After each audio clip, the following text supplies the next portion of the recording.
Ooh, welcome back, everybody, to the Dusty Bender podcast. I am one of your hosts, Chance Watson, with you as always, your other host, Taylor Wells.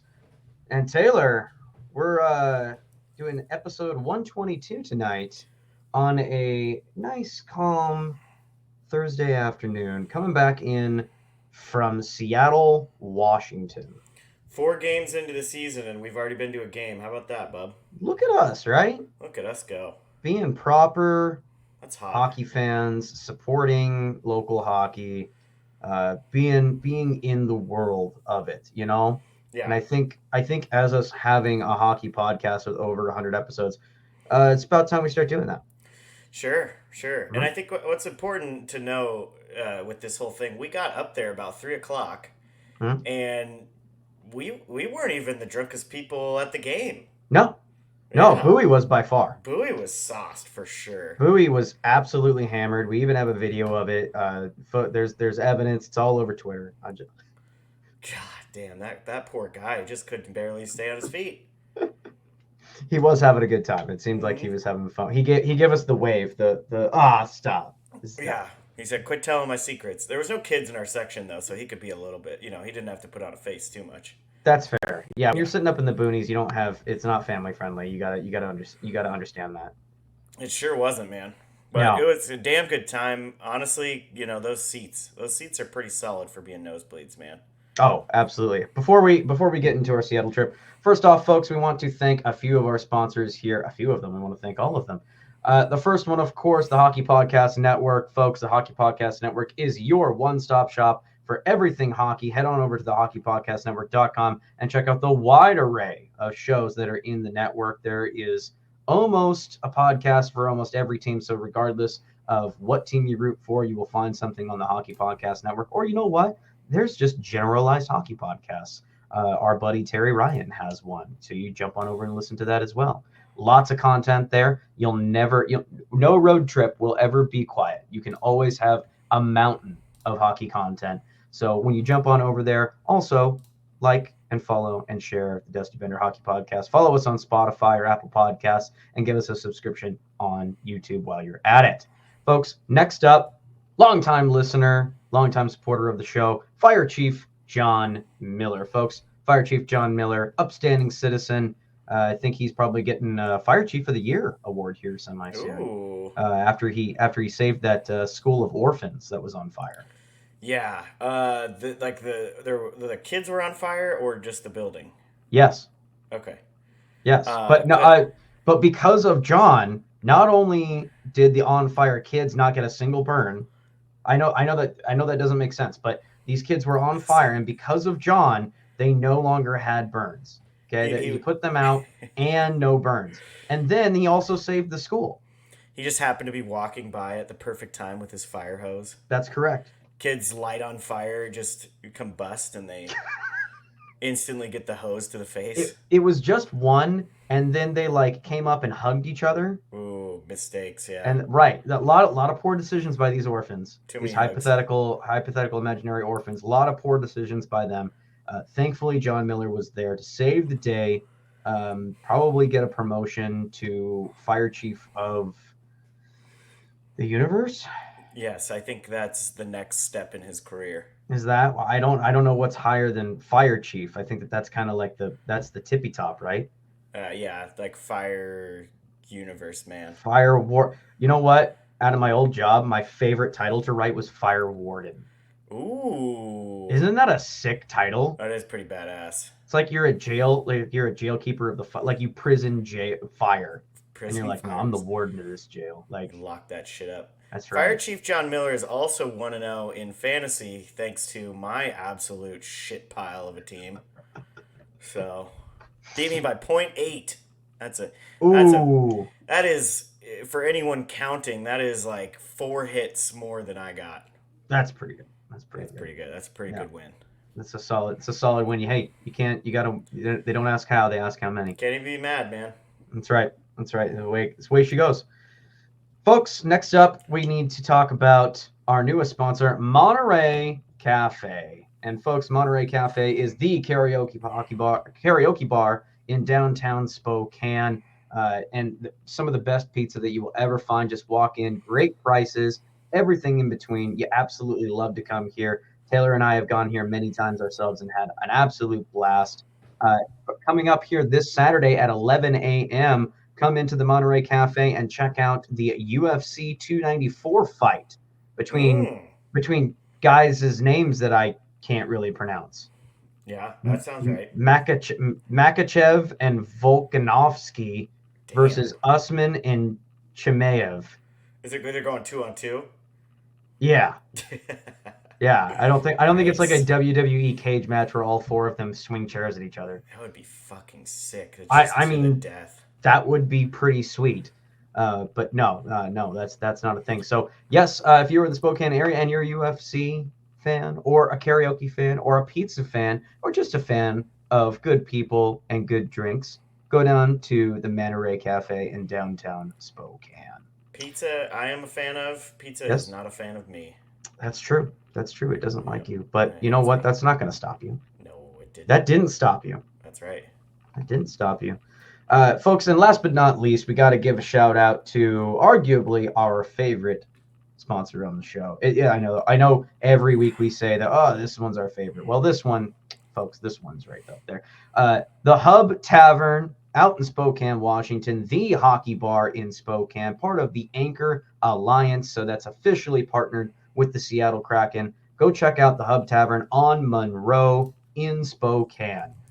Folks, these guys always have every hockey game on that you're looking for. Unlike some of those other hockey bars out there, you go into the Hub, they've got every single game. Unless you're a Red Wings fan, you got to kind of ask nicely.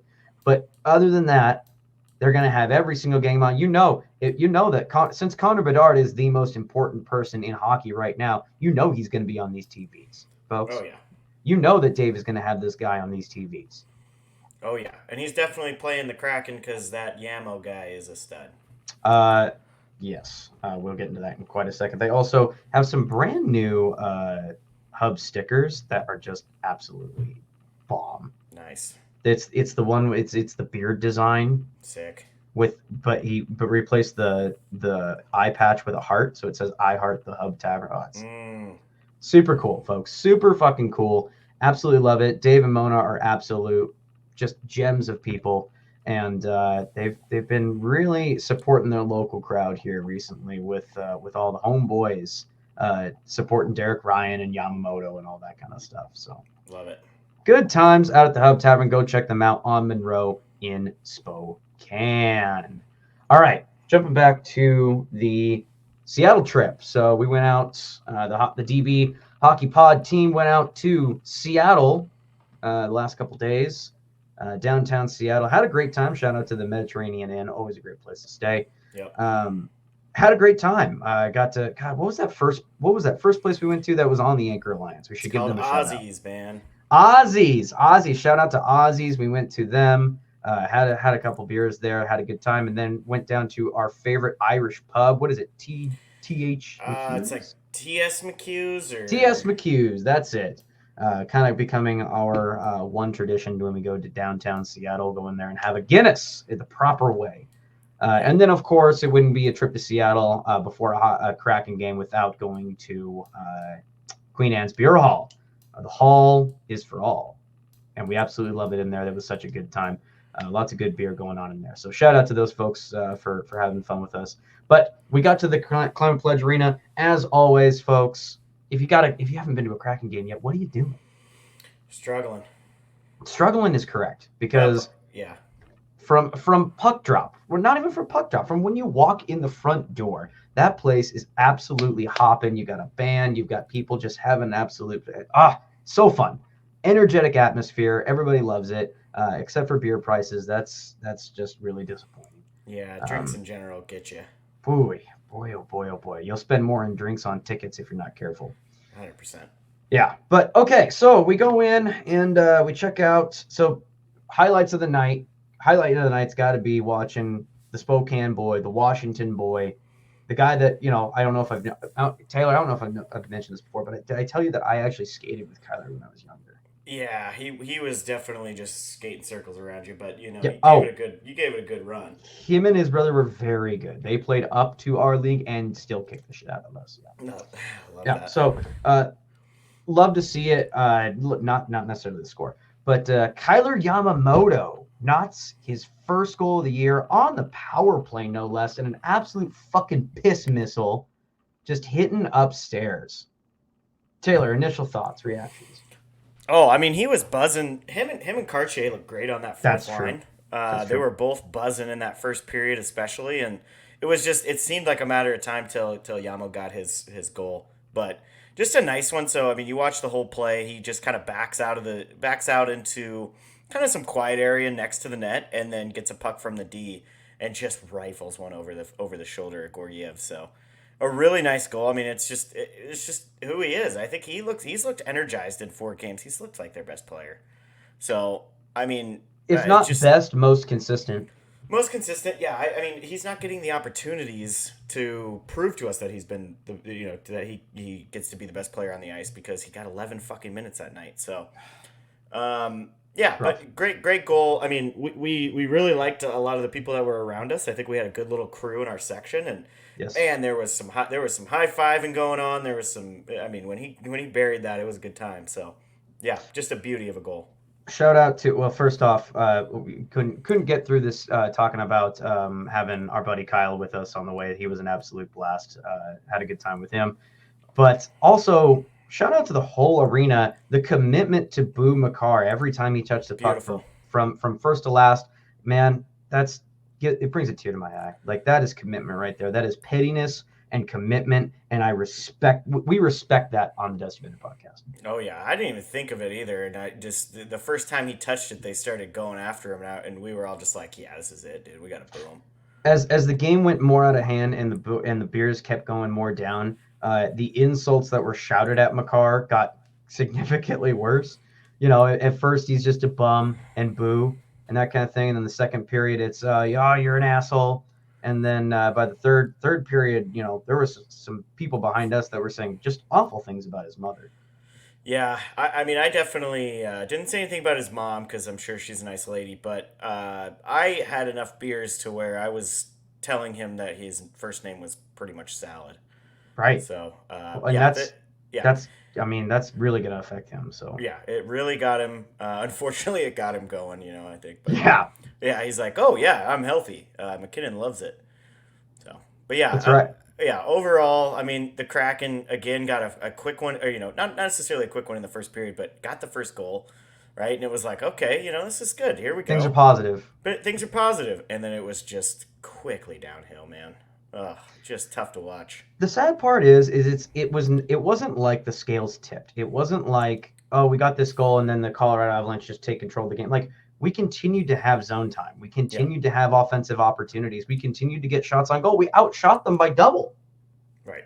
Like, it wasn't like a situation like if you watch that game, you'd be like, fuck, I can't believe we just lost 4-1. Because they did play solid hockey. It's just their goals went in and ours didn't. And you've got guys that are, and what that's coming down to a simple lack of offense. Yeah, 100%. There's technically right now the way it stands. There's essentially one fucking goal scorer on this team, and he's not a Connor McDavid. He's not a Leon Draisaitl. You can stop him pretty easily because he's just one guy, Right. right? And he's not as much as I love McCann, he's not a top player in the league like those No. two, right? So yeah, that's Seattle's having a hard time scoring goals right now, and like you said, they were getting chances. I really, and I touched on it earlier.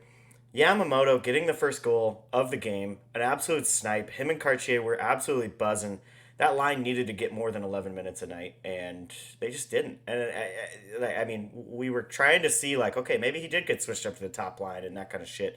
Fuck, man. I don't know.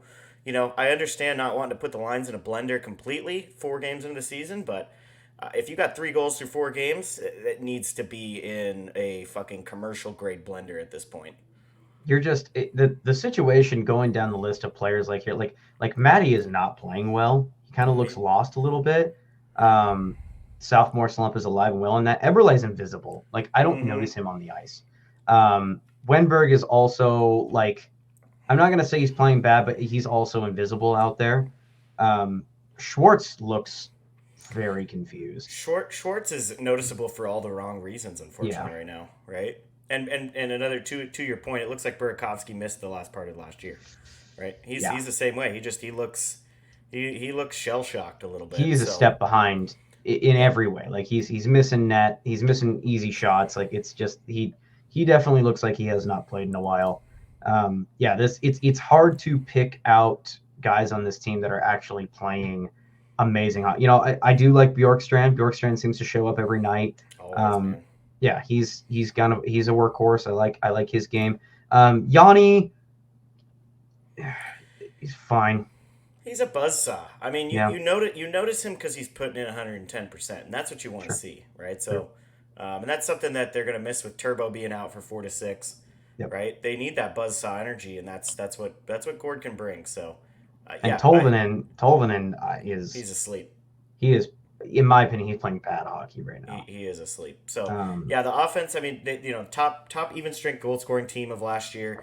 They've got to find something because that power play. There was literally, I think it was the Kraken, Canada Kraken account, the podcast guy, and he basically said NHL needs to implement being able to decline a penalty. Decline penalties. We don't need that. That's how bad their power Hey, can we not? Right, can we not do that? Yeah, let's just avoid the power play right now. So that is a huge. But it's an issue that's came over from last year, right? So yeah, something's got to give. Something's got to give there. And then there's one D pair in particular that I've kind of the Dumoulin Schultz one just doesn't look good. No, but I honestly the other two are fine, right? I think they're playing fine. And that not a lot of those goals were really Grubauer's fault. I think he was lulled to sleep by a shitty offense, right? So, no, Grubauer, that loss is not on Grubauer, and it's not even really on the defense. Like it's at the end of the day, like that game was what 3-1 with an empty net. Yeah, it was a close game. We didn't feel like it was like really out of reach until probably 5 minutes left in the game, and 5-10 minutes left in the game, and at that whole time we were just like they kept getting zone time, they kept getting shots, the pressure was on. It felt good. It's just nothing was going in. And you're starting to get like, you get this in hockey where you're like, oh, we're snake bit. Like, fuck. Like, nothing's going to go our way. Nothing is going in. It's just a problem. And it's got to be, it comes from a lack of high-end scoring. 100%. But that here's the thing, Chance. You have some guys that have shown in the first couple games that they can bring some scoring, right? Cartier is one, just because of injuries was able to come in, but he's still, on a fourth line role, still look good, and that's there's some high end scoring there. Yamamoto, the same thing. We were talking before the podcast began. Like you got to look at trying to elevate those guys, right? Schwartz and Eberle, the way that they're playing right now, and their age, unfortunately, right? You got to start looking at guys like Yamo and Cartier and plugging them into some of those roles, right? Mix up the lines a bit. Exactly. Move Schwartz to the press box or the fourth line, and let him know he needs to stay an hour after practice like Connor Bedard and his buddies, and just do fucking down and backs. Like he's got to find something. So yeah. Overall, the offense. We expect it to come around, but you can't after 4 games have 3 goals and say, yeah, we're going to continue with these lines. We just need to build chemistry. Your last place in the NHL, you have 3 goals in 4 games. It's not good. Yeah, it's bad. It's not good. You're not going to be able to win hockey games this way. It's another similar in the same vein, the frustrating loss to St. Louis, where like Seattle, for all intents and purposes, outplayed the Blues. They just can't score, and it's not like they're getting blown out every night. Like they're not lose every time that we've done a breakdown of like their goals against and whatnot. It's never a situation where we're now have switched up completely. Last year, it was all about, defensive lapses and wildly inconsistent goaltending. Like the amount of goals that we're letting in are acceptable if we're scoring. Like it's not like we're getting blown out every night. Yeah, it's just if you're in a hockey game like that, you've got goal. These are games you're supposed to lose 3-4 or something like that, not what we currently are. Exactly. Yep. Completely agree. So. As of this recording, Kraken are in last place. They have the worst goal differential in -10. It's on paper, it's ugly. It's really ugly, and shit. I mean, so, Taylor, to put a bow on the Kraken here, they're playing Carolina tonight. Another tough game. Uh, if they get to the 10 game mark and this team is, 2-7-1, what do you do? Line I blender? I mean, they should already be in a blender, in my opinion. Okay. If they get waxed again tonight, so say Carolina scores 2 goals and they lose 2-1, right? Mm-hmm. Those lines need to be completely switched up. I think you need to be looking at Shane Wright and saying, okay, what time do we bring him up? We need to juice this lineup at some point. I think you need to be looking, as much as we're kind of getting on the offense, you got to be looking at that Dumoulin Schultz pairing and It's saying, it's there's a got to be a problem. better It's option. not the problem. It's not the problem, but it's that's another area that you got to look at because God, those two look like they haven't talked to Sure. each other on the phone in months, Yeah. right? Like No, I it's just the the the the mistakes of Grubauer and everything like last year were more apparent because like the Kraken would score 4 goals and we're losing 4-5. right, And you're like, fuck, how many goals do we have to score to make up for Grubauer being trash? right, Or now that's not the case. Like it mm-hmm. doesn't matter if Grubauer keeps us to or Joey Dackard, right. Decord, sorry, keeps us in these games. Like I mean, we've lost what? It's been they're low scoring games relatively speaking. Yeah, I mean, so if they have 3 goals total and their differential's 10, right? It means other teams have scored 13 in 4 games, so they're scoring at least 3 a game, right? That's what they're averaging.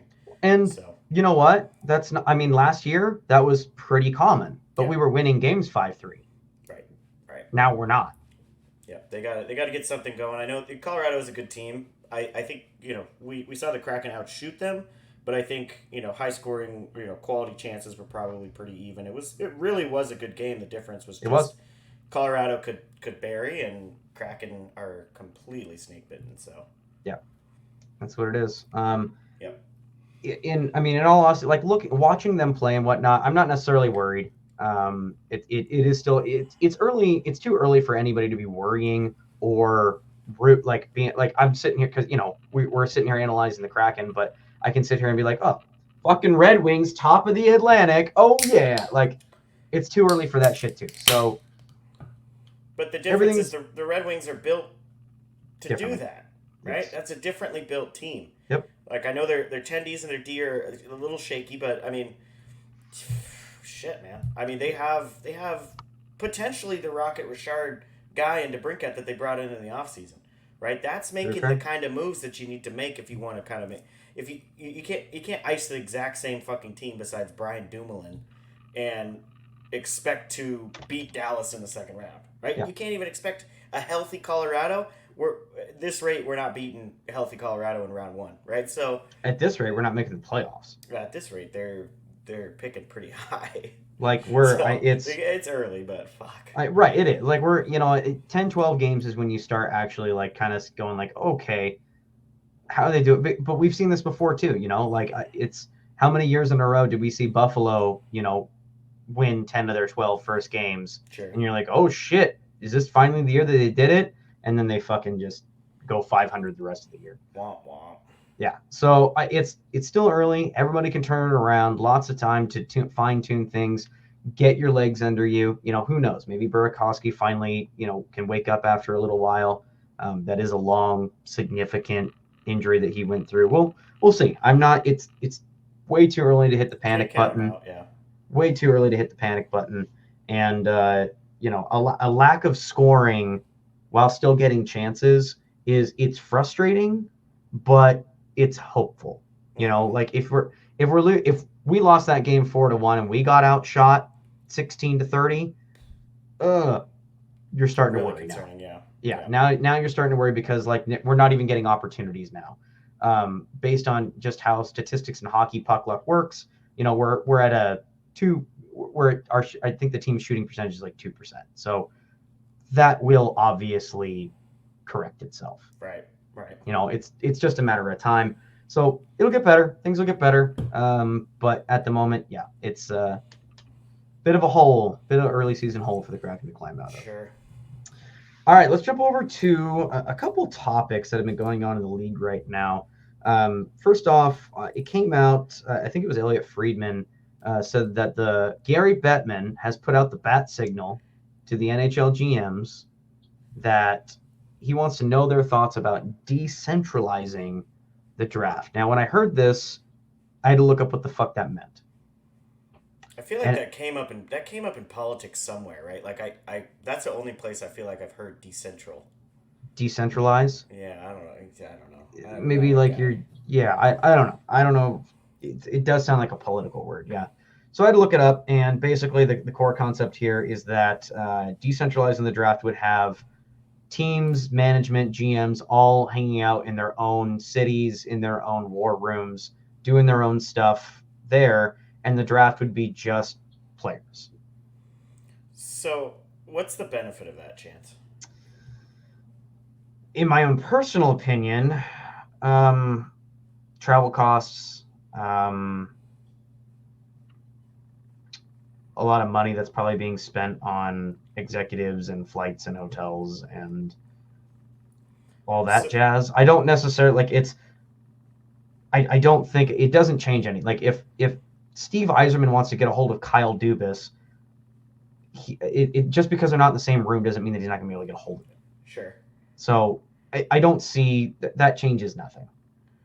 Yeah, I agree. I think again, right? What's our theme with Bettman in the NHL? Money. Exactly what you just said. Yeah, it's all fucking money. They don't It'll give be a a shit. cost saving measure. They don't give a shit about the players and Nope. their experience. They don't give a shit about the fans and their No. experience. We're us and the players are nobodies, right? It doesn't matter because Bettman's taking home his 6 million salary, or whatever the fuck it is, right? Correct. Like it just to me, like and you're gonna tell me Pat Verbeek of the Ducks and Ron Francis can't afford to just fly themselves out there, right? Right. Like, get the Of fuck course out they of here, can. dude, right? Of So course they like can. for me, it's such a God. This is becoming a theme. It's just a selfish Yeah. entitlement theme with the NHL, and it's kind of fucking gross, man. It could be even like they've gotten feedback from the war rooms on the ground, like all the tables and everybody. And maybe it's a Maybe it's a situation. sound thing. It could Maybe simply be a situation where this has been brought up enough by enough teams to where they're like, okay, maybe we don't need to do this because maybe Steve Eiserman or Dubas or whomever Armstrong came up and he's like, look, there's no benefit to me being on this floor. Like I'm not cutting deals last second because I'm on the floor. Like it's not going to make anything more expedited or anything like that. Um, if anything, I would make an argument that being in your own war room and having a little more discretion might lube up some goals, or some trades, so to speak. could very well. I don't mind that. I think there's a way to do this though, right? So I think if you're gonna go if you're gonna go that direction, you put all the players on the floor, Mm-hmm. right? Put them in the fucking seats. They're all Yep. together. They can Yep. bullshit. You're gonna get some good content out of it. You can fit more fans in there, but you need to then at that point you need to show us that it's actually about us and the players, and do some pre-draft fun, right? Do have essentially a winter classic of draft day, right? Like I don't see them doing that, and that's what No, worries me a little bit. But I it's mean, been but it's been rough. it's not It's huge. always been rough. Like it's let's be honest. Like you would probably go because you're significantly closer. But like if they were like, oh, the 2024 draft is going to be in Seattle, like it wouldn't be the situation of like, oh, I need to make the home opener, or oh, I need to go to one of their classic. Like Sure, I'd be sure. like, if it's not too expensive and I have nothing going on that day, like I will go to the draft. But I don't. It's just not a. It's just not a seller. Like a destination, yeah. It's not Yeah, it's really, not a not test. really. Like I guarantee. Like, do they even sell out during the draft?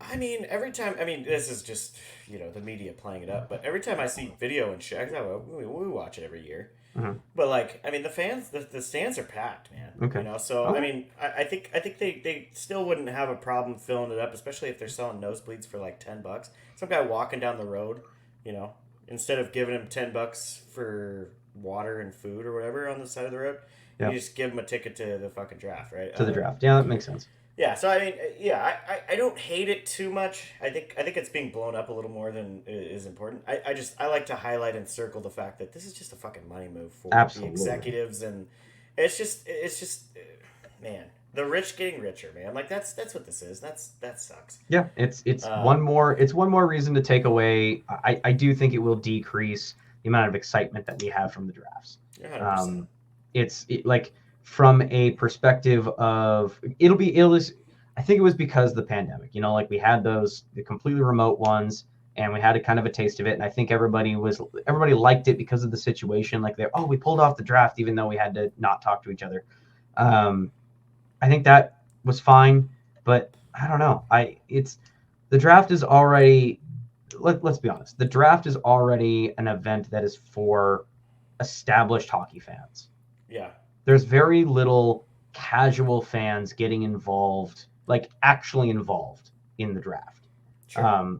Past the first, I'll even give. Rounds. I'll give. I was gonna say. I was gonna say the first 5 picks. After Sure. that, you're gonna lose casual fans. Sure. Like no one can. Like it. Connor Bedard is probably a reason why a lot of people know about hockey right now. Yeah. The only way I'll say that I'm okay with this, and I'm kind of fine with it. It's not a huge deal. I think it's I don't being care blown either way. up. But the war rooms for the teams need to be sick as fuck, and I need to be able to see Yes. each one because I want to see. I think it was Bob Murray for the Ducks. There was a couple other GMs that were like at their fucking multi-million-dollar mansions and shit, like making these picks. I think that's cool as fuck, right? Like a Cribs version. That'd be Or cool. like, Yeah. the Red Wings. The Red Wings are like in some sick ass bar in Detroit doing it, and like they've just reserved the whole bar, and like I want to see that kind of shit. Eiserman rises out of his tanning bed like a mummy, just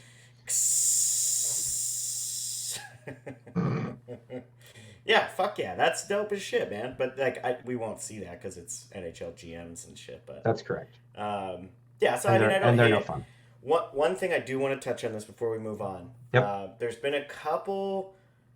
Your buddy Ian was really fucking getting after it about not having a draft in general, and basically allowing or forcing teams to go to players and provide them a contract instead of just being drafted 1 through 32. And I do want to hear I your thoughts on know that. I know that. Well, first off, Ian doesn't necessarily. I know that Ian doesn't believe in the concept of a man, but every time that he makes a tweet, like I feel like the male sex just like loses some credibility because that man he just needs to be shoved into a locker every day. The best one on his post of this that I saw was some guy commented on there. I liked it, of course, because it was fucking hilarious. Of course. The guy just said, "Yeah, if there's ever a controversial thought in the NHL, I can almost guarantee you that you're gonna make a tweet that is the wrong side." Right. Yes. Like You're literally such like a tool, dude. whatever you say, I'm going to say the opposite. Now I and hate it's it. Yeah. like he's even worse than I can't believe I'm saying this, but like he's worse than Wyshynski Oh, in the 100%. sense of like every once in a while Wyshynski and I line up on something. Sure. Every once in a while he's got a decent take because despite him not stepping a foot in the locker room and not ever playing hockey, he is in the world and he does understand some things every once in a while. But this guy, I don't know how he fucking writes about. I don't know how he has a job. Yeah. He's so removed from the reality of the game and whatnot that his takes are just anyway. I don't want to give him any more fucking. Yeah, so my thoughts on this is basically what the biggest point that these people that are get rid of are the draft. making. He was saying get rid of the draft. It's anti-labor. Yes, exactly. Right. These players aren't allowed to choose where they go. Right. That's what he's saying. Right. So a lot of the biggest argument for this, honestly, it's a minority of people. I don't think it's as huge, but it's some loud people, right? And that's what we run into. I think people are disgruntled with how the draft works, but not how to abolish the draft. You think Winnipeg is gonna Winnipeg could not even get a player in the first round, right? Like here's the thing: if you are a Canadian and this is what you want, there's a very good chance you're not going to get any of these players because no one wants to go to Canada Correct. and feel that pressure from the fans and, it sounds horrible, right? So fucking Florida, Tampa, and Dallas are just like, yeah, let's get rid of the draft. Fuck that Anaheim, draft. LA, San Jose, Coyotes all of a sudden have like the best fucking, people What? want to be there. Like I just Any state with no state tax, they're just like, yeah, hell 100%. yeah, oh yeah, and Vegas.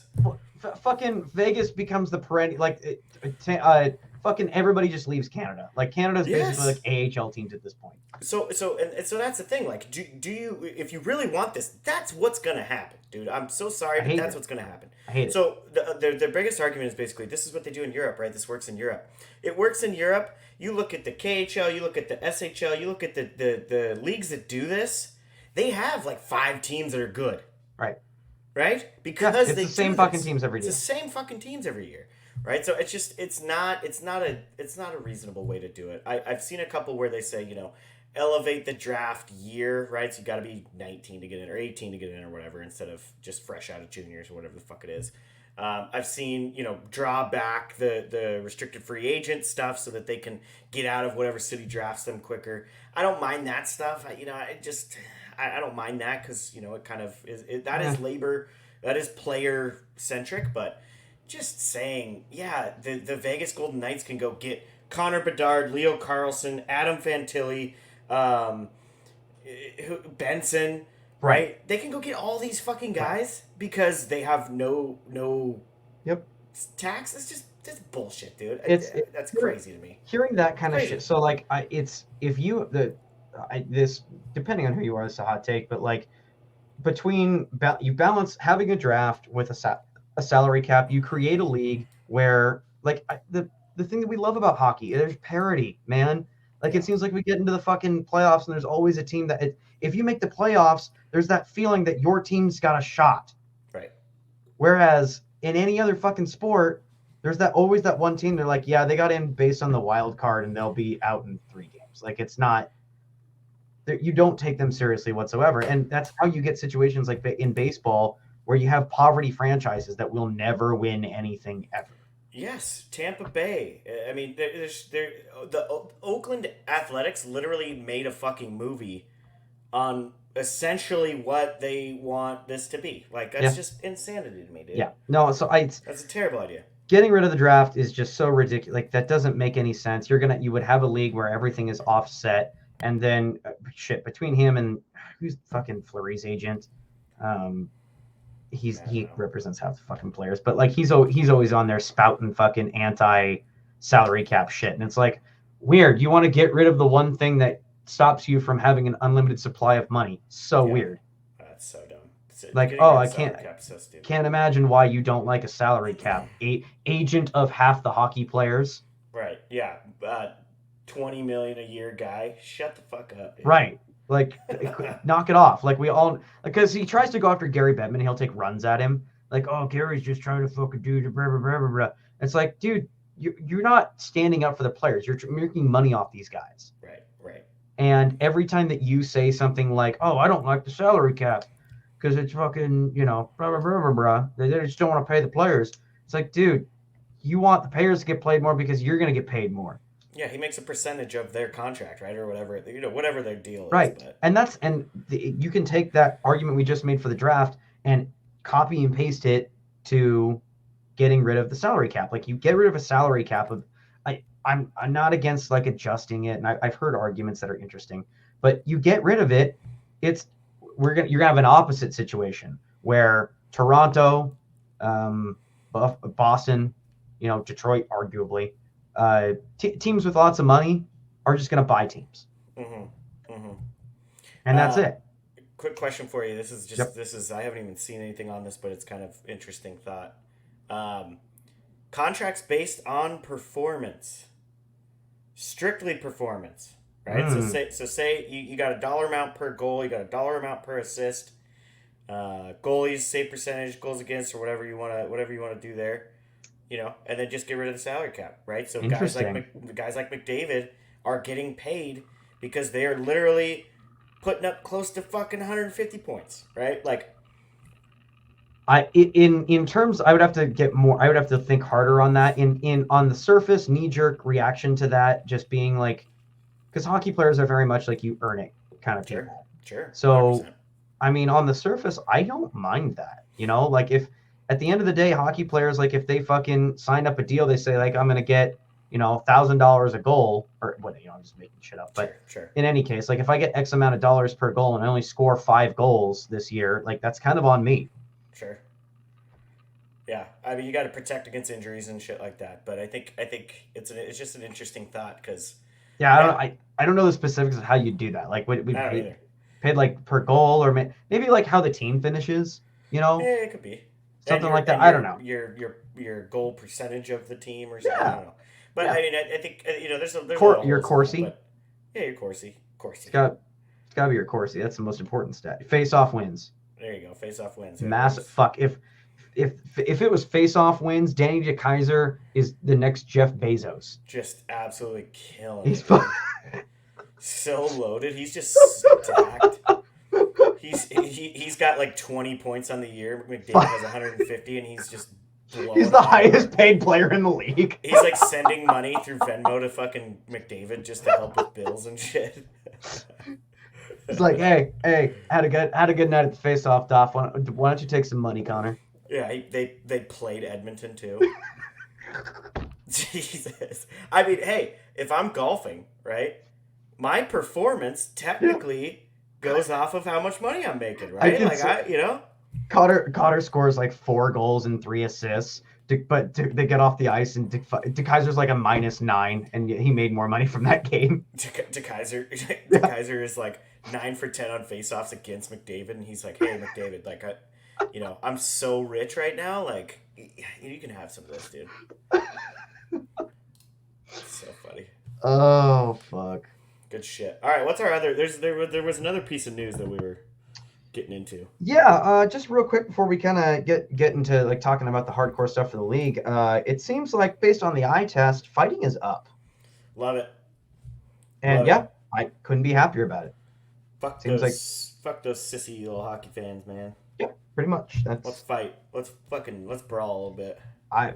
it needs to come back. It needs to come back. I think that there's kind of like this has been brewing for a while in the NHL. We had this overreaction to getting rid of goons, and like I get it. Like you and I grew up in the dead puck era, early 2000s, where a 1-1 game, 1-1 tie was very common. Mm-hmm.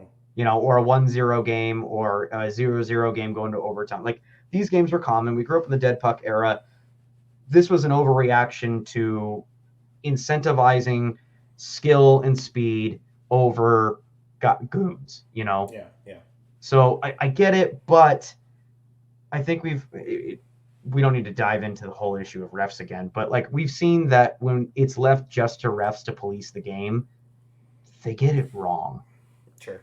Or there's no winning. Yeah, Like it's I would hate to be a ref in the NHL right now. no, God, You got no winning, dude.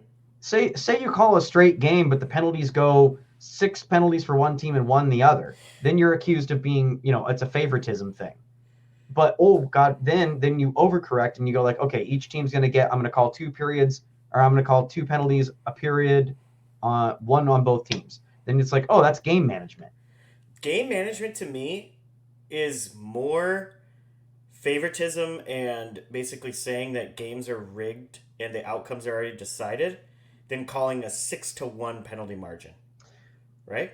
To me that's more fucking nepotism, right? Or that's more of that kind of side where it's just like I in most cases, right? There's sometimes where that guy just hates Toronto, right? And he's calling everything on Toronto. But Man, for the this is most tough. part, Toronto just like this guy on Twitter I was telling you about earlier, just bitching about every single call, right? So like in that regard, he might actually be doing the game management shit, right? Where he might be saying, okay, I let that one go because I've already called 4 penalties on fucking Florida tonight, right? It's just to me, I feel like that's almost game scripting more than saying, Yeah. Austin Matthews 2-hand helicopter slashed some dude This in the is neck, and the penalties were 6-1 already, so I couldn't call that one. Like this is how it needs to be.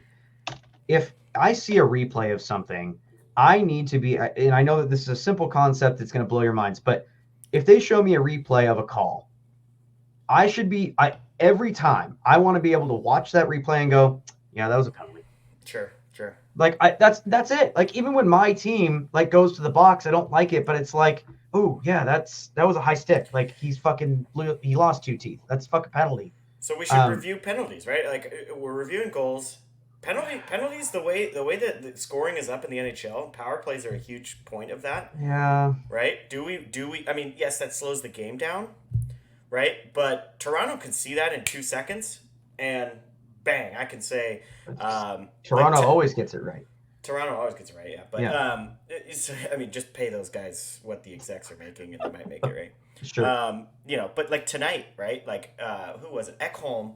Love Ekholm to death. I think he's a great dude. Oh, I watched this high stick. Yes. Yeah. Unfortunately, Yep. it sucks, right? Like it sucks, You but could tell he didn't mean to do it. he didn't mean to do it. He It was a high definitely didn't mean stick, to do it. but It's it's a a high high stick. stick. He didn't have control of his stick. He Right. basically speared Tyson Forrester in the In the fucking face. face, and he's complaining. I mean, I was one of those guys that complained about every call because I was. Did Forrester sell it? A little bit. Dude, if I get But speared in the but that's face right. at But full that's a penalty. speed, it's Yeah, a but that's a penalty, man. penalty. That's gonna hurt. Yeah, that's a penalty. It's gonna So hurt. what happens on this is because I already hear like people like Devin. If Devin's listening to this episode, I can already hear him going, okay, Chance, that's all well and good, like, but it's the ones they don't call, Sure. and that's a fair Yeah. point. Like How do you come back from that? right, Yeah, I because get then that. when they show me a replay of a blatant penalty that doesn't get called, then it throws the whole theory out. So everything that you just said about game management, I agree. Everything you just said is right, but I don't think that there's a better solution. As a professional data analyst, the Yes. data that you don't have is the hardest to account for, right? So Correct. if you're thinking about that from a penalty standpoint, the penalties that weren't actually called on the play are always going to be the hardest to account for. Yep. So I completely agree. I think that is the counterpoint, right? Do you want correct calls for the ones that were called, or do you want everything called because we can See, review every single thing? And right. I think that's and the and fine then line. that kicks into the whole like and then it kicks up the 500 hockey men, the old school hockey people. Just let them play. Sure. Like let the game regulate itself. And I'll be honest, that's the category that I fall into. Like I like the old days where if it's an egregious fucking penalty, just an absolute fucking like 100% no. If there's any doubt in your mind that it was a penalty, don't call it Sure. because allow the game to regulate itself. Let enforcers come back and actually have a role in these games. Because when it's kind of like almost maybe I'm getting like more political about it, but like it's kind of like trust the government. Like, oh, the government will take care of you. Like in this case, like, oh, the refs, like you don't need goons or anything to stick up for you and protect your skill guys. The refs will take care of you. And then they don't. Like Right. I understand like some players, yes, like obvious, like refs will take care of, Connor McDavid getting slashed versus fucking, Yamamoto getting slashed is two different things, 100%.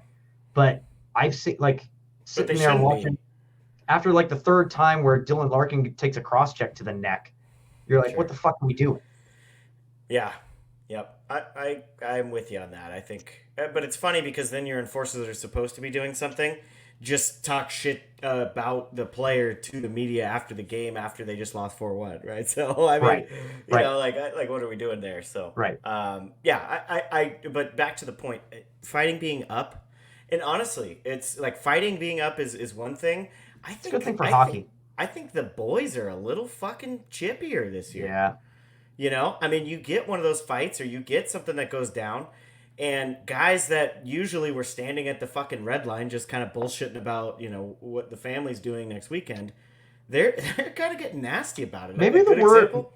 maybe the word got out. Like there Maybe. was, an internal memo kind of thing, hush hush low key, that like the NHL kind of wants to not encourage fighting, but like they're gonna stop poo pooing it as much. Sure. I mean, a perfect example for me is Zabinajad. I don't remember who it was on the Coyotes, but when the Coyotes were playing New York, there's a scrum kind of going on. It's the one towards the end of the game. It might have been the end of the game where Shesterkin kind of grabs Dumba, right, to kind Mm-hmm. of to kind of relax him. And Zibanejad and someone from the Coyotes are in the corner. And, last year even, those guys would have just been sitting there bullshitting. Zibanejad ends up throwing fucking Yeah. bombs at this guy. Yeah. Like, what the fuck, man? We've seen bona fide stars throwing down the gloves. Yeah, Crosby in preseason, man. Maybe that's what it was. Maybe they saw Crosby trying to beat up, who was it, Cousins or whatever. They saw that and they were like, oh fuck, if Sid's hot, like now I'm a little saucy. That's correct. All right, Taylor. I think it's time that we talk about our mid-episode sponsor. Okay. If you insist, We've got one of those. I'll read the 2 seconds of actual ad here, and then we'll get right into the insurance shit. So prepare yourself for the legals, folks. All right, here we go. The NFL season is going strong, and DraftKings Sportsbook is hooking new customers up with an offer that's even stronger. Bet $5 on any game this week to score $200 instantly in bonus bets. And DraftKings isn't stopping there. All customers can take advantage of a sweetener offer every game day this October. Get in on the game day greatness. Download the DraftKings Sportsbook app now and use code THPN as in the Hockey Podcast Network. New customers can score $200 instantly in bonus bets when you bet $5 on the NFL. That's code THPN only on DraftKings Sportsbook, an official sports betting partner of the NFL. The crown is yours. If you have a gambling problem, call 1-800-GAMBLER or visit www.1800gambler.net. In New York, call 877-8-HOPENY or text HOPENY 467-369. In Connecticut, help is available for problem gambling. Call 888-789-7777 or visit ccpg.org. Please play responsibly. On behalf of Boot Hill Casino and Resort in Kansas, licensee partner Golden Nugget, Lake Charles, LA. 21 plus, age varies by jurisdiction, void in Ontario.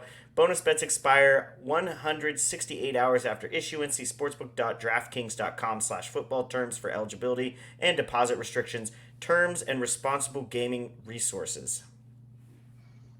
You powered through that. Nice work, man. Thanks. I like that. I'm a little faster today. What's that? I'm a little faster today. You're going to be able to, she's going to roll off the tongue here soon. That's right. I'll have it memorized here in about a week. That's good stuff.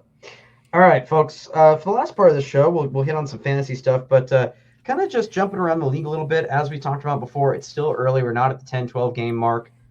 Take all of this with a grain of salt. If your team is absolutely just collapsing, ours, no time to panic. The sky's not falling. And if your team is absolutely killing it right now, boy, enjoy it while you can. Because I think looking at these standings, I mean, there's some that you're expecting. You know, I like Carolina's probably going to be good. Colorado looks good. The Golden Knights, even though all they've been doing is bum slaying, they look good. The one win that's only worth their time really was Dallas, but whatever. Mm-hmm. I mean, you're seeing a few float to the top, but other than that, I would still say that everybody's kind of in the mix, and we're waiting for things to settle out here in the beginning of the season. So, I think one of the first teams that I wanted to talk about here was the Sabres. Yeah. This is a team that had a lot of chatter around them coming into the year, a lot of optimism, and we're coming into 4 games now. They just let's see here. Lost tonight, yeah. They just lost tonight in a close game with the Flames. So that's going to be 1-4 now, 1-3, something like that. What's a lot of goals against? Yeah, I mean, but this is kind of what you and I had predicted. I think we started questioning ourselves just because the masses were talking up Buffalo again this year. Yep. But one of the things that you and I both agreed on this team was goaltending was a question mark, right? We didn't know what Levi was going to look like. We didn't know what behind him or technically in front of him. What is it? Yukonin or whatever the hell his name is. We didn't know what that goalie situation in Buffalo is going to look like, and the goals against is showing that, right? I mean, it's showing that they're having a little bit of problems scoring goals. It's not a huge issue yet, but I mean they're losing games because they're getting outscored, right? So. Levi isn't a guy that I'm super concerned about. I think the biggest thing is we only saw a tiny sample size last year, so we didn't know what we were going to get, and people were basically expecting him to walk in and be the next Shesterkin for this team to make that Yeah. jump, right? So, I'm not concerned about them. I think you and I have kind of set that 10-game mark, right? After 10 games, yeah, you need to be concerned about your team if they're, say 1-8-1, right? But I think at this point, right, you can kind of say, okay, they're just knocking some rust off. But yeah, a little concerning. They lost again tonight. Devin Levi, 893 save percentage and 3.0 goals against. Yeah, which I mean, those two stats, which I hear this argument a lot from actually just buddies of ours, but those don't tell the whole story. But I mean, there's a reason those two stats have been used for a long time. Don't. Right. There's a reason those stats are what they are, right, and have been for a long time. So, little concerning with them. I think they have enough firepower and they have enough juice in that system he's allowed 4 goals in 2 of his games. Yeah, I'm a little concerned about Levi. I think you got to find the hot goaltender at this point, and I think that's probably what they're trying to do. But problem is, it's not like, even if he's playing okay, like he's the team in front of it. Like, you need, for Buffalo to take that next step, you're needing what they wanted him to be. They want him to be the next Shesterkin, because that's how they take that next step. If Levi's just good, sure, then this team is still muddling about, wild card race. Yeah, and I think that's exactly like you're saying. I think that's what we're seeing with them. Agreed. Yeah. Anything else on the Sabres that you like or don't like? I think you'll see a little bit of shuffling of lines, but I don't think they need to fare away from the script too much. I do think the luck is against them a little bit. So they are scoring goals. They are scoring goals, not as many as they need to for the goalie woes, but I think they got to find the goaltender that's going to work, and that's what they're trying to do. Yep, I agree. So with that loss, they'll be 1-3 tonight, and continue to round out the bottom of that division. Let's stick in the Atlantic. Slight hit on Tampa Bay. Like, it's you can never count out this team for a second. That's crazy. This team is. I think it's just they're adjusting. Normally, you can put up 3 goals and Vazzy's going to shut the game down. Now, Tampa's going to have to outscore their problems until Vazzy comes back. So, 100%. I mean, they're letting in the most goals in the league right now. Like, I know there's teams that have only played 2 games and shit like that, but it's just expected though, right? But to be 2-2 with Vazzy out, I'm not worried about them. I think the length of his injury is definitely concerning. Yeah, 2-1. I could see them potentially bring. I'm surprised they let Martin Jones sit on the waiver wire, because I think he got dropped down to. I think that was the whole point, right? Trying to send him down to AHL, but yeah, not super concerned about them. But it's early, right? I mean, you know, I think if they can go 500 until he's back, like they are right now, they should be okay. But yeah, I mean, it was always going to be an uphill battle because the world class goaltender of the last 10 years is out, right? Sure. So I do. Yeah. I want to make a rule for this episode. I don't want to talk about any teams that only have played 2 games. Way too early a sample size. Boston, I wanted to hit on Boston for a second, but Boston's only played 2 fucking games. Like, how it's way too early to tell. Frustratingly, even to me, like I've got it, on paper, in theory, DeBrusk just got promoted to the first line, so it's DeBrusk, Zacha, and Pasta. Mm-hmm. In theory, that line should be doing really well, and I should be making a lot of points, but my fantasy team fucking sucks. Anyway, both are pointsless. So I do want to wrap this up on the Atlantic. Ottawa and Detroit, rounding out the top, both 3 wins, 1 loss, as we all predicted. Yes. And they are set to play each other, I think, tomorrow night. It's a great test. Great test, considering that these 2 fan bases fucking hate each other. I love it. Such a weird rivalry, but it's a Twitter rivalry, man. Oh, 100%. Well, now it's official with the Brincat. With the Brincat now leaving Ottawa and going to Detroit, now it's like there are legit Ottawa fans that are hoping that the Brincat fucking tears his Achilles. Yeah, just is done forever. Yeah, they hope. That's so gross, dude. That's so gross. If that's true, like if some guy's sitting in his fucking Ottawa-based flat right now, and he's just Hmm. like, I hope DeBrincat gets blown up by, a fucking a rogue shell because he's in the Ukraine for some reason. Like that's not okay, dude. I'm so sorry. That sucks. You're a piece Ugh, of shit.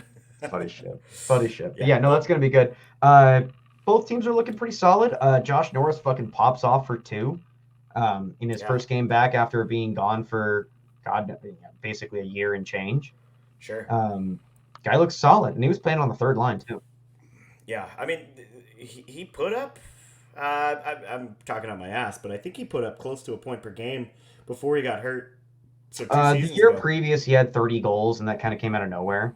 Yeah, Um, I do think and he's more of a passer. So a lot of people were basically like overreacting that he was going to be the Rocket Richard, but I think he's definitely a little bit more of a passer to me. But the kid's good. It just he ran into injury shit, and that yeah, happens. that does But happen. And honestly, they're putting him kind of in sheltered minutes too. So I'm kind of concerned that they're concerned that they think that he's injury prone.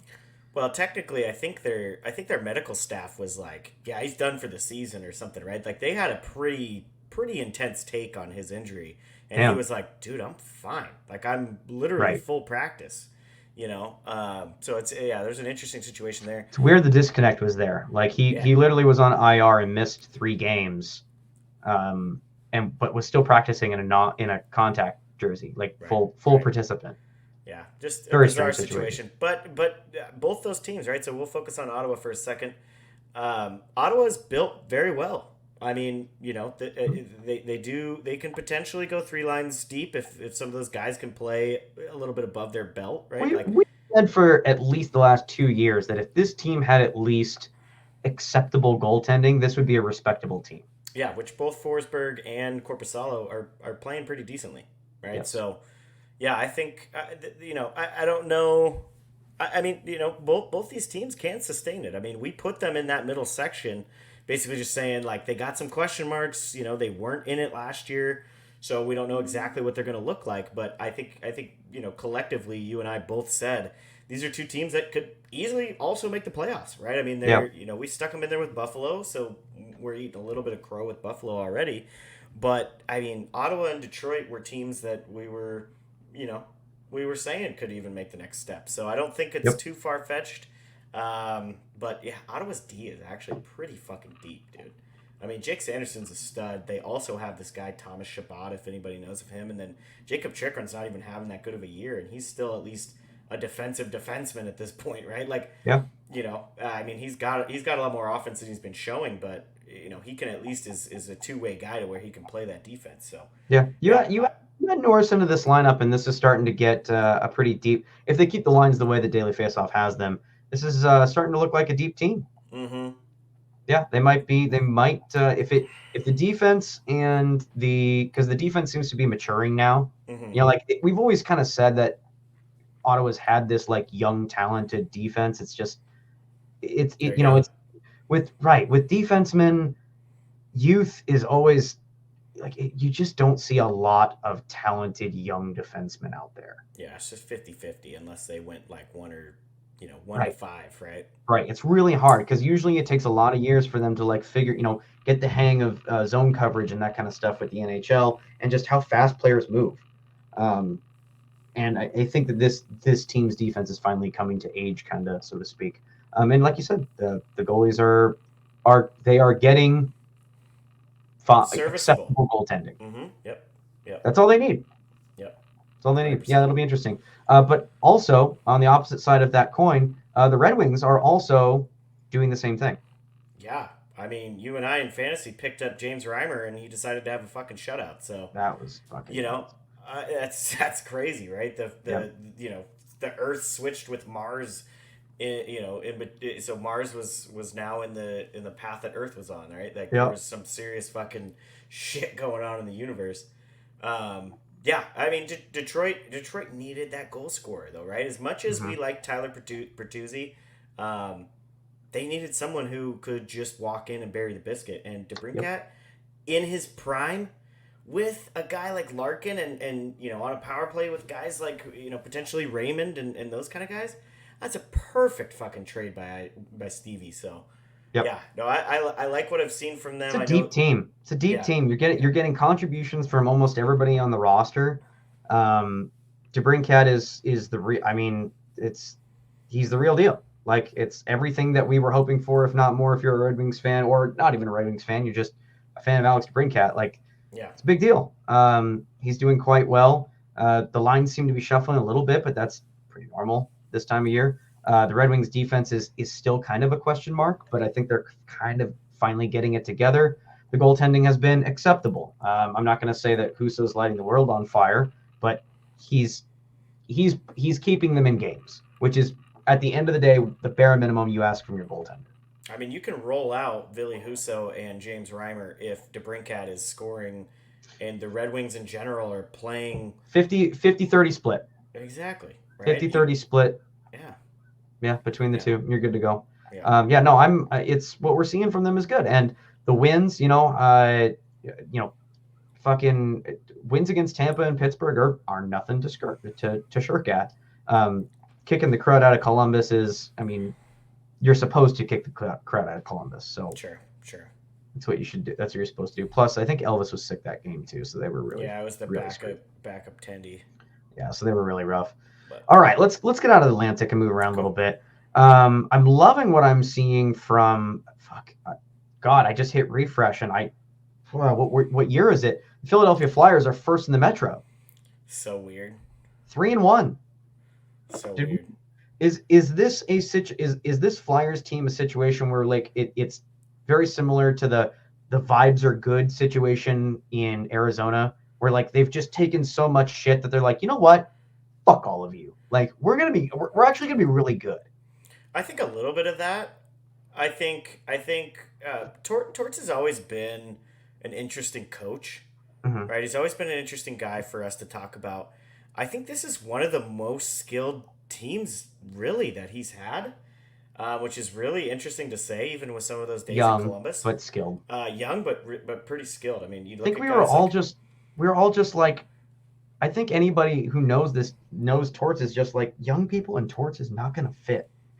yeah, but I think the benefit that they have is they drafted some of these guys like you even think of Bobby Brink, you think of Tyson Forrester, you think of those guys are a little more two way than some of the guys that Yeah, Torts had in Columbus, right? So I mean yeah. they're buying into his system, I think is what it is. And then Carter Hart is having a little bit of a renaissance, right? He's having a little bit of a revenge tour. So yeah, this is. I mean, in the Metro, this is by far the most surprising team. I think you I could look think at they the fall Devils. off, They but they will. they They should will. enjoy it. You're not going to last an 82 game season with this defense. No, no. This is As a much really as bad defense, as much as I like Cam York, right? Like he's still 2 years away from being in any sort of conversation for and he's arguably your best defenseman, most likely your second best. yeah. I mean, I think Cam York is probably their best defenseman. Maybe someone can say Ristolainen, but Ristolainen hasn't been good in fucking years. But yeah, Sanheim. maybe Sanheim and York are playing together, and I think they mesh really well. Mm. But I think, yeah. I mean, you look Enjoy at it. guys like enjoy it. Cam Atkinson's Flyers playing fans, well. enjoy the shit out of this. Yeah, Cam Atkinson, Konechny. They got Couturier back. Morgan Frost is not having a super statistical 4 games to start the year, but the kid's still solid, right? I mean, they have some really nice pieces. They just need to enjoy it until some of these other teams like New Jersey at 1-1-1, Figures right? it out. It figures it out, right? It just kind of comes around from the rest. So I mean, yeah, well, and tonight they got fun an to easy see. win against that dog shit team in Edmonton. Yeah, Edmonton sucks, dude. Oh boy, oh Edmonton boy. sucks. What are they 1-3 now or something? Yeah, let's jump over there. Edmonton's now 1-3, just getting the fucking wheels beat off them by the Flyers tonight. Starting the season off with back-to-back losses to fucking Vancouver. Love it. Vancouver has since lost the next 2 games. So. Sure. Yeah, so it's definitely an Edmonton problem. Anybody could have predicted that. Literally, I everybody was like, "Oh yeah, they just beat the shit out of Edmonton. Like they're gonna lose the next 2 games." 100%. yeah, definitely. That's just how hockey. If you know anything about hockey, that's how it's gonna work. Yeah. Boy, what is you know what? I don't even want to ask that question. Wait, how many times have we talked about what's wrong in Edmonton and no one listens? Yeah, I mean they'll figure it out. The team's still pretty good, but what's wrong in Edmonton is between the two red posts in the blue paint, right? I'd make it. It's you have subpar goaltending, you have mediocre defense, and you don't have depth. Like I don't know the number of people. If I see one more person Edmonton fan on Twitter saying that like, oh, Brown is going to break out any minute now, like go away. Yeah, You're so wrong. we're gonna have to start seeing. We're gonna have to start sending them fucking BetterHelp commercials and shit on Right. Twitter. It's like the problems with this team are the shit that we have been saying forever. This team is it's a 1 to 2 line team, depending on where you want to put Leon Draisaitl. Mm-hmm. You know, at the end of the day, you can't. Evander Kane is not in the point in his career where you can put him on the third line and he's going to power that third line like Phil Kessel did with the Pens. Pens. Back in the day. Yeah, with the Pens back in the day. Like it was, that 1-2-3 punch. You had Crosby on the first line, Malkin on the second, Kessel was grinding out the third. Kane's not the type of player to do that. So you've got to put Kane with either McDavid or Draisaitl. Right now, it's full on panic mode because they have all three of them on the first line. Yeah, it's a little scary. Like it's a problem when they're putting all three on there trying to just. But this is the problem. They make some half-hearted attempt to say, "Oh, we fixed the problems," and then when it's clear that they haven't, they're like, "Oh, guess what? An oldie but a goodie. Let's just have McDavid outscore all of our problems. Let's just run it back, baby." Right. He'll put up 100 goals this year as long as we get less than that it gets scored against us. Right.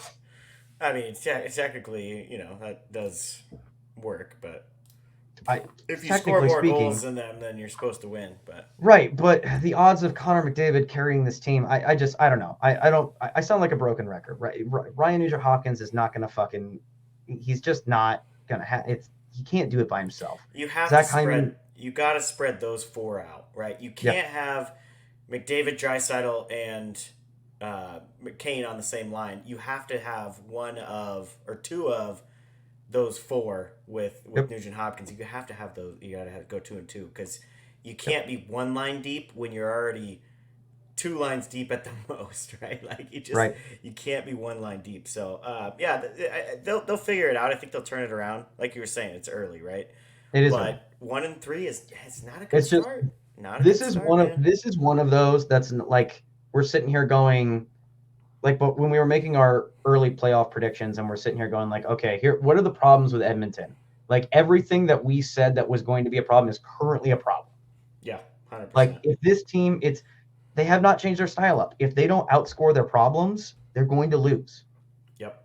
Sorry, let me rephrase that. If Connor and Leon do not outscore their problems, they're going to lose. Yeah. Yep. Like at the end of the day, it's entirely based on these two guys playing like superstars almost every night. Yeah. And if they don't, the chances of this team winning are slim to none. And Edmonton Twitter absolutely loses their fucking mind at someone else because it can never be McDavid and Draisaitl's fault. Never. Yeah. It's impossible. Never. I like the argument of like it's their fault, not because they're bad, but because like you create a culture where you're passing, like your entire offensive plan is get the puck to McDavid. Mm-hmm. And I get that.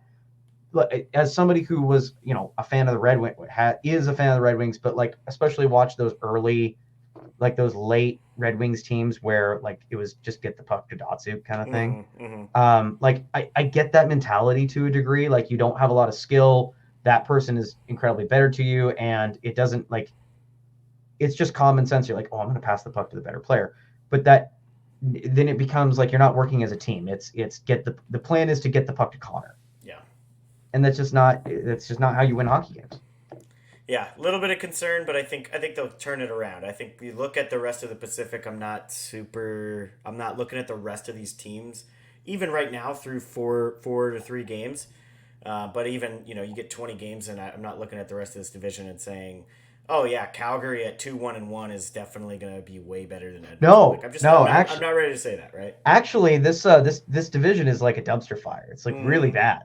Like this division is not good. We thought it was bad last year. They might be worse this year. It's Very possible. Like these teams are bad. Like So Calgary bad. is in second with 2-2-1. Like Vegas is again, Vegas is running, but like we said before, Vegas is looking good. I'm not trying to like make an argument that Vegas is fake good. Yeah, still Vegas look good. looks Vegas looks great, but their first 3 wins are against the Kraken, who are in last place, the Sharks, who are in the 7th place, and the Ducks, who are in 5th place. Yeah, yeah. It's And a little their last stinky. win was a shootout win against Dallas, which a win against Dallas is good, but a shootout might as well, in my book, just be a fucking coin toss. Right, So but still one you got to win. Right. So I mean, agreed. those are Agreed. all games they still have to win. So Vegas still looks good, but it's yeah. I mean, There's they no need there's no cup hangover as far as we can see. So no. that's They that's they that's still good. need they still need to play somebody though. That's what Sure. you're saying, right? They got to But play somebody that makes you think, yeah, this team is unbeatable. sure. And honest, but I mean, with how bad that division is behind them, like nobody's gonna push them for the division Oh, title. Like oh yeah. I'm already like if I know we're 4 games in and we've already said 1,000 times don't read into things and don't already count your chickens. But I would just give Vegas the Pacific title. Like there's Yeah, I mean, can you not? I mean, 15 goals, 4-5 against in 4 games. I mean, even against bad teams, you're right. you're doing everything right. You're doing everything right, and everybody below you is just like real like aggressively mediocre. Just really trying their best, like Yeah, getting participation trophies at this point. right. Yeah. Yeah. No, I mean, we're sitting here in that boat hoping like the Kraken turn it around, and there are signs that it could, statistically wise, they just can't be this bad forever. But yeah, we'll see. That division is just It's stinky. it's really bad. It's really not good. Um Looking at the Central to kind of wrap things up a little bit here. Um who's standing out to you? I know it's easy for us to kind of say Chicago because of the hot start that they kind of had. Nashville's played a lot of games, 2-3 right now. You did mention before that you're kind of worried about St. Louis. Yeah, St. Louis is as high as I was on them. They haven't looked good at all, and they again, this is coming out tomorrow. They're probably going to lose that game against the Coyotes, who I did say was going to be a kind of a sneaky team.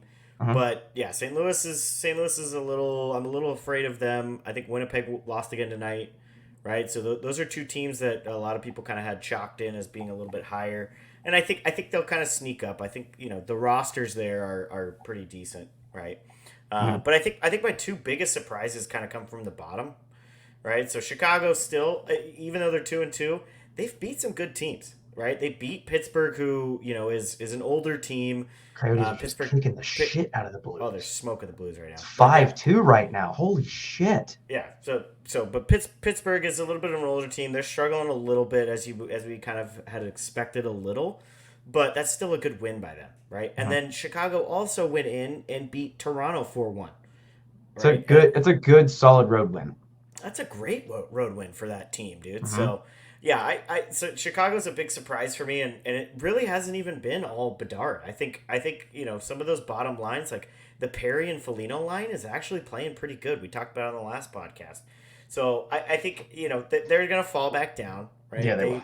They might just They'll with fall back to earth. They're riding high on enhanced publicity because of Bedard sure. and maybe a little what I mentioned earlier, like the fuck you attitude. Like everybody says that we're Hmm. going to be bad, like we're going to decide to be good.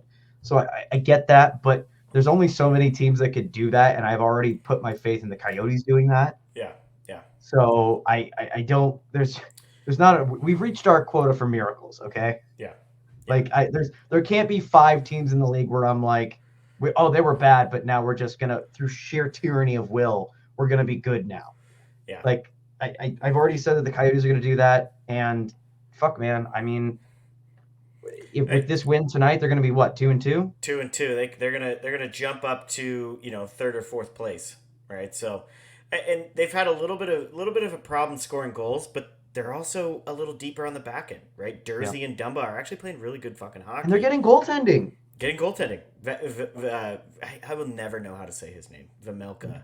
Zamelka, yeah, something like that. Vamelka maybe, and then Connor Ingram is a guy that they brought up for a couple games end of last season to just kind of see what they had, and they were like, we don't need to bring anybody in.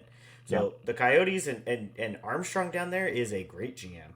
Yeah. So I think Coyotes could surprise. I think they still could potentially fall out. I don't know if they'll necessarily make a wild card, but Mhm. they're gonna give teams some fits. I mean, shit. Look at St. Louis. They're getting absolutely dusted by this Coyotes team right now. So yeah, I If think I'm that's St. my other Louis, surprise. when you're St. Louis, this is going to be your third game. You're going to take a loss. You're going to be 1-1-1. Your one win was against, like, for all intents and purposes, not to be a homer. It's not. It's just analytics. The Kraken outplayed St. Louis in that game. Yeah, They were outplaying them for the majority of the game. The Kraken got goalied, and they're just having scoring woes. yeah, But in terms of like actual zone time, shots on goal, like I said, the Blues were outplayed in that game. They stole a shootout win. right. They should arguably be without. They should be winless right now, which is concerning.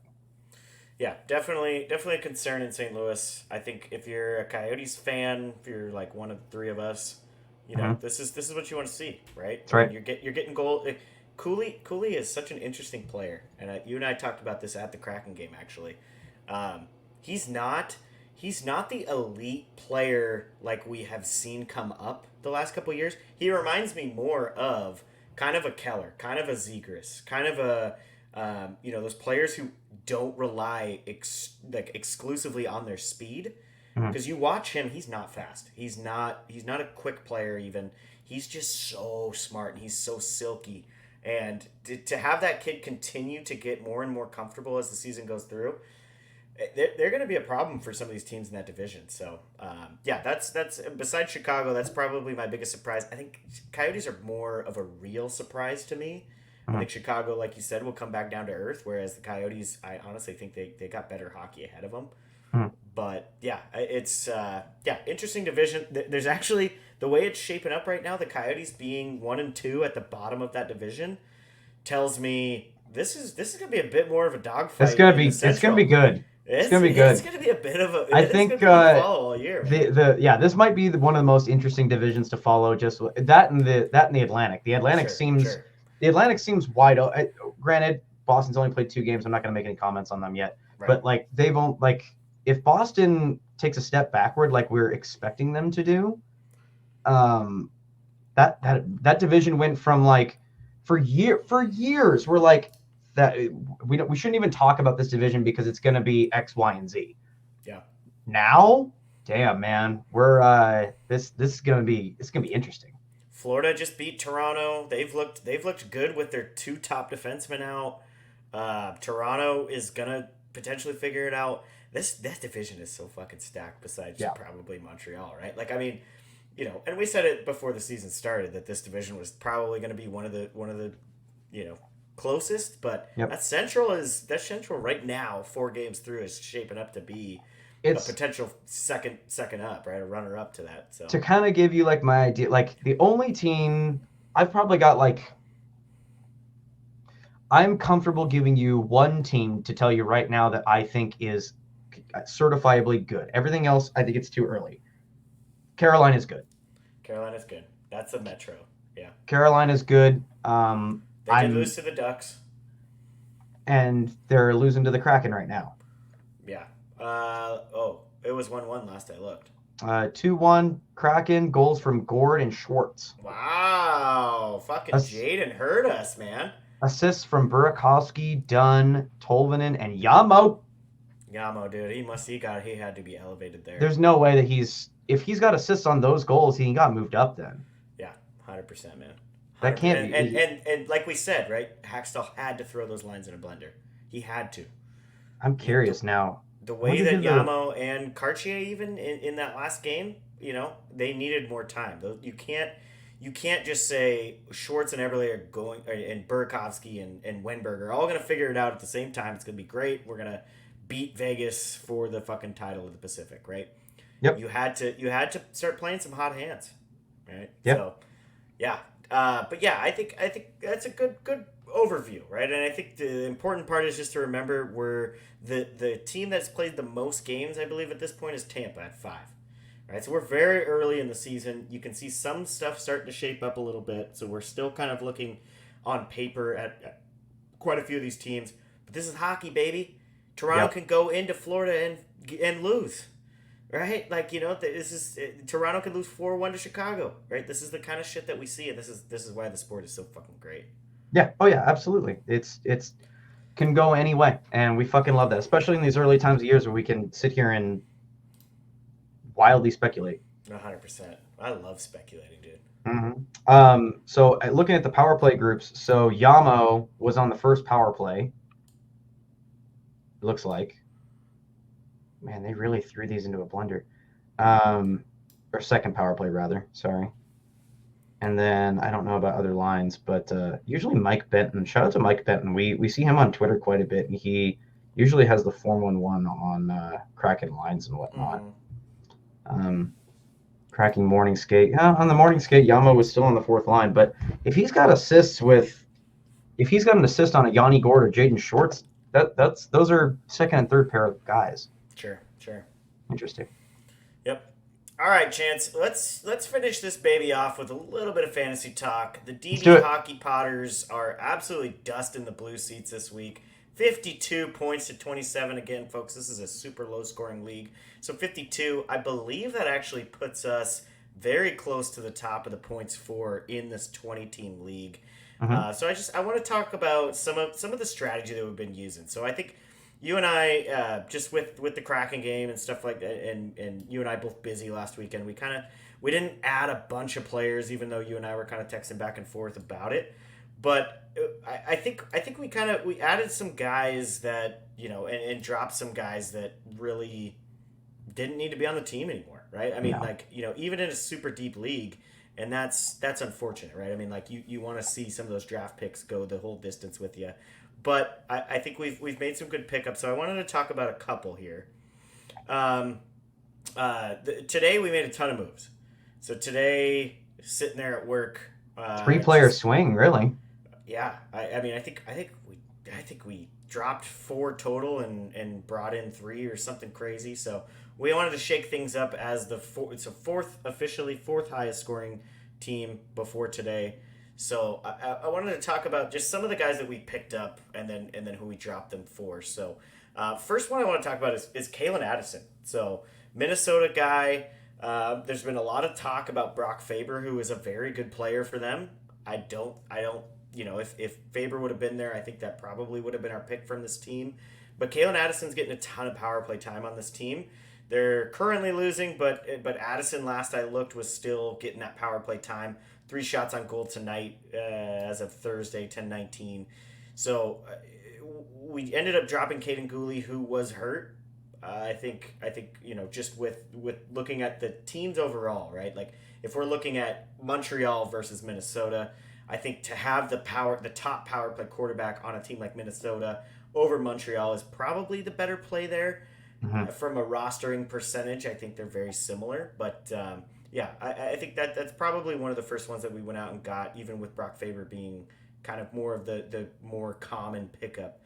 But I think Kalen Addison is a good one to keep an eye on, especially if you're in a 20-team league. You need to reach out to us because this is super rare for us. We've never been in it. This is the most teams we've been in. So by far, like not even close. Far. Yeah, it's not. Yeah, we're pretty stoked about this. Yeah. So good pickup by us. I think that was still a good move for us. Anyone that you're excited about that we either picked up or needed to drop from that? It's tough to say because like when we say excited, like we're in such a deep league where like it's right, like everything is just like so mundane, but at the same time like it's good, right? Yeah. So I mean, Kalen Addison was something that we were watching, just kind of. I mean, bad night tonight, really. But Kalen Addison, we noticed that Faber got dropped, and then Addison for some reason has now been promoted to the first power play, first line. So that's just like watching rosters and kind of just paying attention a little bit. God, Torrey Krug is about to fucking hit the wire. I think he's next, right? I mean, Torrey Krug is after tonight, right? That's 3 games with I don't think anything. No, he hasn't done anything. I dropped him in another league too. So I mean, he's definitely on that bubble, right? Where he's probably next, depending on what is on the wire. I agree. I like the Kalen Addison pickup. One of the guys that you sent over to me and we kind of discussed about a little bit was Anthony Chiarelli. Not a good game tonight. Pretty quiet tonight. But I think in general, right, he's putting up the kind of points in a 20-team league that you want to take a peek at. One of the guys that we did drop was Anthony Beauvillier. I think it was definitely time for Beauvillier to be dropped. I think he's playing third line, and I don't even think he's on the power play. He might be on the second power play. But just not getting the time, and really he looks like shit. He looks flat. Yeah. So, good drop there. We did pick up Kyle Palmieri. I know it's only 2 games for the Islanders, but he's playing second line and first power play minutes, right? And has a goal and an assist through 2 games. We're doing this well with Andrei Svechnikov on the bench. Yeah, I mean, we're just basically holding our breath till Svechnikov comes back after the Canes road trip. So, yeah, I think that's another one. Palmieri, with just his success through the Islanders' first 2 games, it's all they've played. I think he's not a bad pickup. He might be a streamer, right? That he's easily the guy that we would drop for Svechnikov, right? Or easily, somewhere in there. I wouldn't be concerned about guys like Jeff Skinner quite yet. But yeah, I think in general, I think one of the guys that we're looking at, they're playing tonight, but Pavel Zacha has to have a night, right? Like Pavel Zacha at this point has to put up a point or 2, or at least look good, right? I mean, he's got to get some shots and shit, which is just, I mean, his position, like his spot alone on that team should be getting him so many fucking opportunities, and it's just, I mean, great. Okay, they've only played 2 games. Yeah. Mm-hmm. Fair, but still. So I think with Zacha, I think we basically drafted him based off of his positioning, right? First line center. Definitely going to be on the power play, because who the fuck else is going to be on that power play besides Marchand and Pasta and DeBrusque, right? So I think we took him based on positioning, right? First. But I think in general, we've never seen Pavel Zacha. I think he's 26 years old or something like that. We've never seen him do anything, right? So I don't think this is a huge, Jansen Taylor fucked up. I think this was, taking some potential, and they're not clicking quite yet. So, but I think that's a player to look out for, especially in a 20-team league. I think you and I are going to have a pretty heavy discussion if he does goose eggs again tonight, right? So it's a guy to keep an eye on. Another guy that we did drop, even though he did have an assist in the last game, Druin. I think there's in most leagues there's going to be better options out there than Druin. Just where he's going to start hitting wires soon. It's his ice time is reduced significantly. I mean, once you take Druin off, the whole thing was hope. Like you're running on, McKinnon and Druin rekindling their fucking Memorial Cup shit. Halifax. That's all great. Once you take Druin off of that, this is a guy who scored 7 goals last year. Yeah. Yep. 100%. And he's going to end up being a third line guy to just give that first line rest. Vince Dunn 2 assists already tonight. Shea Theodore 3 assists. Let's get going with our shitty quote unquote D. Let's go, baby. It's good shit right there. That's right. All right. Anything else you want to add? I think this is I think that's it. I think that's it, huh? I think that's it. I need to stare at my fantasy team some more and start dropping people. Isn't that fun? That's fun, though. That's what I pulled from this. That's right. All right, everybody. Thanks for listening. We appreciate it. Hope you guys are enjoying the early part of the season. Hope you guys are enjoying the Dusty Bender Hockey Podcast. Remember, please subscribe to us or follow us or like us or whatever way you listen to us is. We appreciate it. Please leave a nice review. Go to Apple Podcasts right now or Spotify or something like any of the one that you go on. Leave a nice review for us. That definitely helps us out. Helps us get more noticed and gets the word out and gets the message and helps us keep doing what we're doing. So appreciate the love, appreciate your guys' support, and we'll see you next week.